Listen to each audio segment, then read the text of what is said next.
नमस्कार, स्वागत है आप सभी का model of Indian astrology channel में। मैं हूं पंडित राकेश मिश्रा। उपस्थित हूं मैं राहु और केतु का 23 सितंबर को परिवर्तन के ऊपर में बृहद चर्चा को लेकर के। ये राहु और केतु का परिवर्तन पूरे 1.5 सालों के लिए 18 महीने के लिए हो रहा है। इसीलिए हम सभी को इस राहु और केतु के परिवर्तन के बारे में जानने की अति आवश्यकता है और बहुत ही महत्वपूर्ण है। मेरा आप सभी दर्शकों से निवेदन रहेगा कि आप हमारे इस कार्यक्रम को पूरा देखें, तो इस चीज से आप लोगों को जरूर लाभ मिलेगा और कुछ जानकारियां भी मिल सकती है। यहां पर मैं राहु का वृषभ राशि में और केतु का वृश्चिक राशि में गोचर रहेगा, तब हमारी राशियों का क्या फल होगा, हमारी राशियों पर हमें किन बातों से बचना है, किन बातों से खुश होना है और क्या उपाय करें इसके लिए। राहु अपनी उच्च राशि में और केतु अपनी उच्च राशि में परिवर्तन करेंगे। राहु केतु का अपनी अपनी उच्च राशि में जाना दुनिया के लिए एक खुशखबरी है। राहु केतु का यह गोचर उन लोगों के लिए बेहद महत्वपूर्ण है जिनकी राहु और केतु की ही महादशा या अंतर्दशा चल रही है। उन लोगों के लिए भी महत्वपूर्ण है जिनकी महादशा अंतर्दशा चल रही है और राहु केतु साथ में बैठे हैं, तो उन लोगों को तो बहुत सावधानी से इस गोचर के बारे में जानना या समझना चाहिए। यहां पर मैं आपने नहीं समझा होगा मैंने क्या बोला कि राहु और केतु के इस महापरिवर्तन में अभी आपके जन्म कुंडली में जिस ग्रह की महादशा या अंतर्दशा चल रही है और उस ग्रह के साथ में राहु और केतु का अगर युति संगत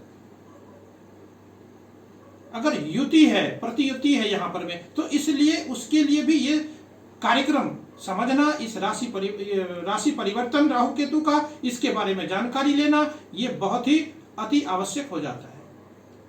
चंद्रमा से इस कार्यक्रम ये आप लोगों के सामने प्रस्तुत कर रहा हूं, ये totally based on moon sign है। चंद्रमा हमेशा गोचर का फलाफल ज्यादा, चंद्रमा से गोचर का फलाफल ज्यादा महत्वपूर्ण माना जाता है। कारण क्या है कि चंद्रमा हमारे मन है या हमारा मन है और मन पर जो इम्पैक्ट होगा वही ज्यादा प्रभावित करेगा।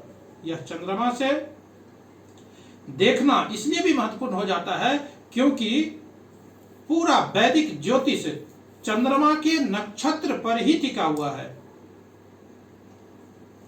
सबसे ज्यादा जो फेमस गोचर है वो है शनि की 7.5, और चंद्रमा से जब शनि 12वें पहले और दूसरे स्थान में चलते हैं तो शनि की 7.5 मानी जाती है। अगर लग्न से भी देख सकते हैं हालांकि, लेकिन लग्न एक फिजिकल इंपैक्ट देने वाला होता है और चंद्रमा मेंटल इंपैक्ट देने वाला होता है। हमारा मन उस घटना को कैसे रिएक्ट करेगा यह जानना बहुत जरूरी है।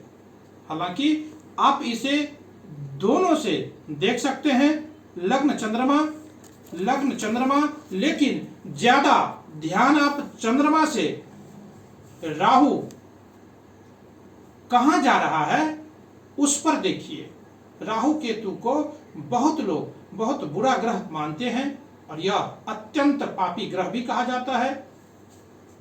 हाँ, यह हमें कष्ट तो देते हैं, यह कलयुग के ग्रह कहे जाते हैं। राहु हमारी हर तरह की वह इच्छा है जो कभी पूरी हो ही नहीं सकती है। राहु इच्छाओं को बढ़ावा देने वाला या उसको बल देने वाला होता है और केतु वही हमेशा निराशा देता है सांसारिक रूप से, क्योंकि केतु हमें मोक्ष की तरफ ले जाता है। यहां पर हमें इसलिए केतु हमें हमारे यहां पर हमें जो मोक्ष कारक ग्रह केतु को कहा गया है, हमारी उपलब्धि को सीमित करता है। इसीलिए राहु केतु कभी अच्छे और तो कभी बुरे होते हैं। इसीलिए ध्यान दीजिए कि राहु टेक्नोलॉजी भी है, एडवांसमेंट भी है, दुनिया आगे जा रही है, बढ़ रही है, उसके पीछे राहु ही तो है। तो इसको हम बुरा कैसे कर सकते हैं? यह अपने आप में बुरा नहीं है, उसका प्रयोग जरूरत से ज्यादा करें या फिर उसको ज्यादा माइंडलेस होकर के करें तो वह बुरा होता है। इसीलिए राहु जब अपनी उच्च राशि में जाता है तो दुनिया के टेक्नोलॉजी एडवांसमेंट बहुत तेजी से विकसित करने लगता है। मैं अभी किसी भी राशि में के बारे में बताऊं, इसलिए आप सभी दर्शकों को राहु केतु क्या है, किस तरीके से हमें इस राहु केतु के परिवर्तन को जानना चाहिए, हम इसके ऊपर में विशेष चर्चा कर रहे हैं। और आप लोगों को अगर हमारा ये कार्यक्रम अच्छा लगता है तो हमारे चैनल को, model of Indian astrology channel को आप लाइक करिए, शेयर करिए, सब्सक्राइब करिए और ऐसे ही ग्रह गोचरीय व्यवस्था से आप जानकारी आप हासिल करते रहें। किसी तरह की समस्या एस्ट्रोलॉजी से रिलेटेड हो, वास्तु से रिलेटेड हो, आप हमें संपर्क कर सकते हैं, बात कर सकते हैं, मेल कर सकते हैं, कमेंट बॉक्स में कमेंट भी कर सकते हैं। अब यहां पर मैं डिस्कवरी भी केतु लाता है। केतु रिसर्च का प्लैनेट है, इसीलिए केतु जब वृश्चिक राशि में गोचर करता है तो रिसर्च फील्ड में तेजी लाने वाला होता है। यह राशि परिवर्तन किन लोगों के लिए सबसे अच्छा हो सकता है? यह उन लोगों के लिए बहुत ही अच्छा होगा जो hotel, tourism, aviation, share market या लेदर इंडस्ट्रीज के क्षेत्र से अगर जुड़ाव रखते हैं और किसी भी तरह के मीडिया, कंप्यूटर, इंफॉर्मेशन टेक्नोलॉजी के क्षेत्र से अगर लगाव है, जुड़ाव है, आपकी उस क्षेत्र में कोई कार्य है तो उसको, उसमें जो आपका काम है तो उसको उस क्षेत्र वाले लोगों के लिए बहुत ही अच्छा करेगा। वहीं केतु का यह राशि परिवर्तन उन लोगों के लिए बहुत ही अच्छा होने वाला है जो रिसर्च क्षेत्र में जुड़ाव रखते हैं या लगाव रखते हैं, आध्यात्मिकता से या स्पिरिचुअलिटी से, स्पिरिचुअलिज्म में से है या आर्मी से जुड़ाव है, लगाव है, आप कार्यरत हैं, काम करते हैं, यानी कि सुरक्षा से, और डॉक्टर्स के लिए भी, मेडिकल प्रोफेशन से जुड़े लोगों के लिए भी केतु का यह गोचर बहुत ही शुभ परिणाम लेकर के आएगा। आप अपने जन्म कुंडली में देखें कि कहां जा रहा है राहु और केतु, यानी पहले, चौथे, पांचवें, सातवें और नौवें केंद्र या त्रिकोण में जा रहे हैं तो यह गोचर निसंकोच या अच्छा माना जाएगा आपके लिए। राहु केतु का यह भी देखना आवश्यक हो जाता है कि राहु केतु का परिवर्तन के बाद यह किन किन ग्रहों के साथ में ये युति रखता है या युति संगत स्थिति में है। एक और बात कि गोचर में ग्रहों की फल देखने के लिए अष्टक वर्ग में कितने पॉइंट मिले हैं, इस बात की भी ध्यान रखनी चाहिए या विचार किया जाना चाहिए। ट्रांजिट में ग्रहों की बात का विचार यहीं से किया जाता है। जब भी कोई किसी तरह के गोचरीय ग्रहों की स्थिति के ऊपर में जब भी फलाफल निकाला जाता है तो इस बात का विशेष रूप से ध्यान रखा जाता है। और फिर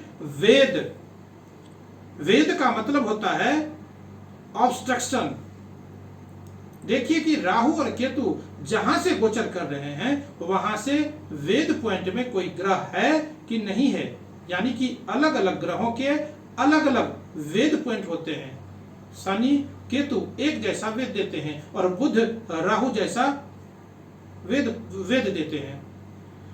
यह भी देखना होता है कि राहु केतु आपके जन्म नक्षत्र से कहां गोचर कर रहे हैं, कौन से नक्षत्र में जा रहे हैं। बहुत जरूरी होता है इस बात को जानना कि जब जन्म नक्षत्र यानी चंद्रमा जिस नक्षत्र में बैठा हो वह नक्षत्र जन्म नक्षत्र होता है, और उसमें दूसरा नक्षत्र क्या होता है, संपत यानी संपत्ति, धन देने वाला। तीसरा नक्षत्र होता है विपत्त। चौथा नक्षत्र होता है श्रेम यानी सुख। पांचवा नक्षत्र होता है प्रत्यधि यानी ऑब्स्ट्रक्शन। छठा नक्षत्र होता है साधन यानी अचीवमेंट। सातवां नक्षत्र होता है निधन। आठवां नक्षत्र होता है मैत्री। नौवां नक्षत्र होता है परम मैत्री। 10वां कर्म। 9वां आधान। 23वां वैनाशिक। तो इन नक्षत्रों पर ध्यान देना पड़ता है। दृष्टि संबंध भी बदलाव लाता है हमारे जीवन में। ये सारी बातें आप लोगों के साथ में इसलिए बताया जिनको जानकारी है, जो ज्योतिष ऑलरेडी सीख रहे हैं या सीखे हुए हैं, जो जानकारी रखते हैं उनके लिए भी, और जो उनको नहीं पता है उनके लिए भी।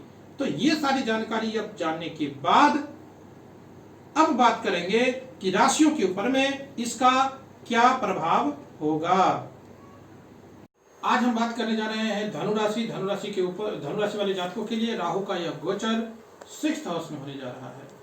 6ठे भाव से राहु का गोचर बहुत अच्छा माना जाता है, क्योंकि राहु 6ठे भाव में रोग, शत्रु, ऋण को नाश कर देता है। 6ठा भाव होता ही है यहाँ पर में डेथ्स, डिजीज और एनिमीज का। सभी पापग्रह जब 6ठे भाव से गुजरते हैं तो हमें रोग, शत्रु और ऋण से मुक्ति दिला देते हैं। इसीलिए ये संभव है कि पूरे कर्जे खत्म कर दे। यहाँ पर में अगर आप कोई कर्जे में डूबे हुए हैं या ऋण से परेशान हैं तो उससे आपको मुक्ति मिल जाए। पुराने रोग से अगर आप कोई ग्रस्त हैं, धनु राशि वाले जातक किसी प्रकार के, तो उससे मुक्ति मिल जाए, छुटकारा मिल जाए, उससे राहत मिलेगी। दुश्मनों का सफाया हो जाएगा। यहाँ पर में आपके जो विरोधी हैं वो परास्त हो जाएंगे। 6ठा घर नौकरी का भी स्थान है। नौकरी में विदेश जाने के मौके मिलने की प्रबल संभावनाएं बनेगी।